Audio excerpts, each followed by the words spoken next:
Magana ta gaskiya mun yi observing situation na zanga-zanga da ake shiryawa. Babu wani mai hankali da zai so ya ga ƙasarsa a cikin tashin hankali ko kuma cikin fitina. Amma in ka kalli abin da idan basira, in dai ba munafunci za ka yi ba ko kuma zuwa kai da son zuciya, za ka ga to wace fitina ce ɗan Najeriya, ɗan arewacin Najeriya baya ciki. Ana magana Majalisar Ɗinkin Duniya na cewa mutum miliyan 80 suna cikin matsanancin talauci. Suna cikin matsanancin talauci. Ka ayyana fa menene matsanancin talauci? Ka auna yau mutanen da suke ɗaukan 30,000 masu aikin ma kenan 33,000 a wata. Wannan ka mai da su beggars ne automatically, cewar yanzu su ma sai sun roƙa ko sai sun ci bashi ko sai sun yi 'yan murya za su iya tafiyar da shi kansa aikin, bari a zo kan magana iyalansu. Mutumin da yake hawa motar 1,000 je ya dawo kwana 20 ka cinye mai 20,000, abincin nawa yake ci a wajen aikin? Wasu abubuwa nawa ne gwamnati bata bayar ba a cikin makarantu ko wurin aikin da yake iya ɗaukar kuɗinsa sai ya sa aikin zai yiwu? Tun anan ka ƙarar da albashin, ka manta da cewar gidansa ki gudun haya, lafiya da sauransu. Ma'aikaci kenan. Ballantana a zo common man, mutumin da yake kawai yake noma ka cire subsidy. Mutumin da yake cin abinci da naira 400, yau wannan 400 ba ta iya siya masa shayi mai madara kawai.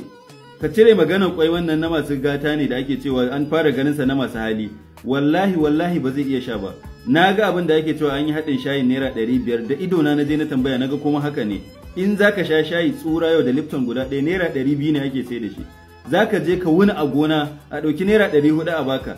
To don girman Allah ka gaya min ta ya za a yi a zo a ce wai mutum ɗaya ko wani gungi na malamai wai su zo su gaya wa talakawa su ja irin wannan halin. Ni ina ga ba a taɓa yin adalci da za a ce an ba wa gwamnati kwana 20 da wani abu wai za a yi zanga-zanga ga bukatun a fili, wai a dinga cewa wai sai an je an gaya mata je. Abinda kuka yi rantsuwa da constitution da alkur'ani da dokokin ofis ɗinku za ku yi wa mutane aiki har sai an baka shawara ko sai an gaya maka sannan kaji. Wannan duk wani kewaye ne da ba zai mana amfani ba. Kuma wallahi tallahi tare da girmamawa ga malamanmu, ni ina ga shawara ita ce ku fita daga harkar gwamnati. Ku bar su da al'umma, su tsakaninsu da al'umma ne, na ku gaya wa mutane Allah da gaya musu abin da ya dace, amma abin da ya shafi gwamnati babu haƙƙin kowa akan ku sai na faɗa gaskiya. Kun faɗa wa gwamnati, kun faɗa al'umma ba su ji ba ku fita. Ku bar su da su suka ce za su yi musu aiki, in ba su yi musu ba ku bar su fita peacefully demonstrating yadda suka shirya. Idan kuma kuna ga za ku ɗauki wannan haƙƙin za ku iya karewa, to ku yi a rubuce da mutane. Ku gaya masu ban muku, ku za ku sa gwamnati ta yi. Idan kuma ba ta yi ba to kun ga ku matsala akan ku za ta dawo. Wannan na ɗaya daga cikin abin da ya faru a 2023 lokacin da aka zo aka yi muslim. Mutane suna ganin malaman da suka tallata wannan gwamnatin ma a yanzu ba su da halin da za su gaya musu halin da ake ciki, dan suna ganin da su aka kawo su, kuma of course haka ne. Maganar zanga-zanga haramun, wallahi mutane ba za su ji wannan ba kuma za su yarda da wannan ba. Saboda an yi zanga-zanga, yanzu misali ni dan jihar Kano ne, lokacin da aka zo ana shari'a tsakanin Abba gida da Gawuna, APC ta yi zanga-zanga a Kano guda nawa, NNPP ta yi zanga-zanga a Kano guda nawa, har mata 'yan kwankwasiya sai da suka shirya tasu zanga-zanga suka fita kan titi suka faɗi bukatunsu. Kowa ya gani, malamai nawa muke da su a jihar Kano, fi sabilillahi. Ka gaya min wayanda suka soki wannan zanga-zanga, ko da yake ta kawo gwamnati ce, wannan ce ta buradin talakawa da abin da yake musu, da ni da kai mun yadda tsakaninmu da Allah an yi abin nan ba daidai ba, sai kuma mu zo mu ƙara danne su da cewa haramun ne. Irin wayancan zanga-zanga su me yasa ba haramta su ba? Waɗanda sun mafi illa ko kuma kafi kusanci da gwamnati da kuma faɗa masa gaskiya, su me yasa ba haramta su ba? Kuma me yasa malaman da suke Sokoto, Zamfara da Axis din Maiduguri su ba sa irin wayannan maganganun, sai wayanda suke ganin ana cikin zaman lafiya? Mu ji tsoron Allah mu gaya wa kanmu gaskiya.